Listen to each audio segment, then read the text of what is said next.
ಯುವ ಜನತೆಗೆ ಉದ್ಯೋಗ ನೀಡುವುದು ನಮ್ಮ ಸರ್ಕಾರದ ಬದ್ಧತೆ.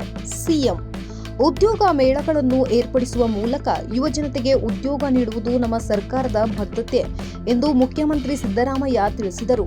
ಕಲಬುರಗಿ ವಿಮಾನ ನಿಲ್ದಾಣದಲ್ಲಿಂದು ಮಾತನಾಡಿದ ಅವರು, ವಿಭಾಗೀಯ ಮಟ್ಟದ ಉದ್ಯೋಗ ಮೇಳವನ್ನು ಕಲಬುರಗಿಯಲ್ಲಿಂದು ಏರ್ಪಡಿಸಲಾಗಿದೆ. ಮೈಸೂರು ಹಾಗೂ ಹುಬ್ಬಳ್ಳಿ, ಧಾರವಾಡದಲ್ಲಿಯೂ ಉದ್ಯೋಗ ಮೇಳವನ್ನು ಏರ್ಪಡಿಸಲಾಗುತ್ತಿದೆ. ಯುವ ನಿಧಿ ಯೋಜನೆಯನ್ನು ಜಾರಿ ಮಾಡಿದ್ದು ನಿರುದ್ಯೋಗದ ಸಮಸ್ಯೆ ನಿವಾರಣೆಯ ಉದ್ದೇಶವಿದೆ ಎಂದರು. ಉದ್ಯೋಗ ಮೇಳ ಮಾಡ್ತಾ ಇದ್ದೀವಿ. ಬೆಂಗಳೂರಿನಲ್ಲಿ ಮಾಡಿದ್ದ ಒಂದು ಉದ್ಯೋಗ ಮೇಳನ ಮೈಸೂರು ಹುಬ್ಬಳ್ಳಿ ಮಾಡ್ತಾ ಇದ್ದೀವಿ. ಆಮೇಲೆ ಗುಲ್ಬರ್ಗ ಡಿವಿಷನಲ್ಲಿ ಉದ್ಯೋಗ ಮೇಳ ಮಾಡ್ತಾ ಇದ್ದೀವಿ.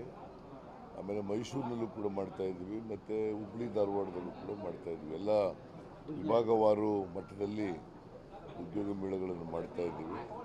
ಉದ್ದೇಶ ನಾವು ಯುವ ನಿಧಿ ಒಂದು ಗ್ಯಾರಂಟಿ ಸ್ಕೀಮನ್ನು ಜಾರಿಗೆ ತಗೊಬಂದಿದ್ದೀವಿ 2024 ಜನವರಿನಲ್ಲಿ. ಅದನ್ನು ಈಗಾಗಲೇ ಒಂದು ವರ್ಷ ಆಗಿಬಿಟ್ಟಿದೆ.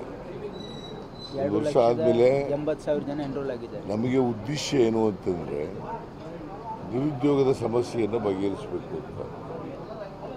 ನಿರುದ್ಯೋಗಿಗಳಿಗೆ ಉದ್ಯೋಗ ಕೊಡಬೇಕು.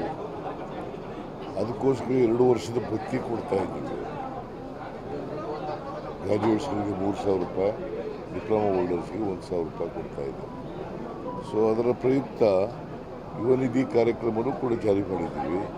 ಹಾಗೆಯೇ ಉದ್ಯೋಗಗಳನ್ನು ಕೂಡ ಕೊಡ್ತಕ್ಕಂಥ ಕೆಲಸ ಮಾಡ್ತಾ ಇದ್ವಿ. ಉದ್ಯೋಗ ಮೇಳಗಳನ್ನು ಮಾಡಿ ಜಾಗೃತಿಯನ್ನು ಮೂಡಿಸ್ತಕ್ಕಂಥ, ಯುವಕರಲ್ಲಿ ಜಾಗೃತಿಯನ್ನು ಮೂಡಿಸ್ತಕ್ಕಂಥ ಕೆಲಸ ಮಾಡ್ತೀವಿ. It is our commitment, party commitment, ಉದ್ಯೋಗ ಕೊಡ್ತಕ್ಕಂಥದ್ದು. ಜಾತಿ ಗಣತಿ ವಿಚಾರದಲ್ಲಿ ಚನ್ನಗಿರಿ ಶಾಸಕರು ಶಿವಗಂಗಾ ಅವರು, ಲಿಂಗಾಯತ್ ಶಾಸಕರು ಎಲ್ಲರೂ ರಾಜೀನಾಮೆ ನಾಳೆ ಮೀಟಿಂಗ್ ಕರೆದಿದ್ದೀವಿ.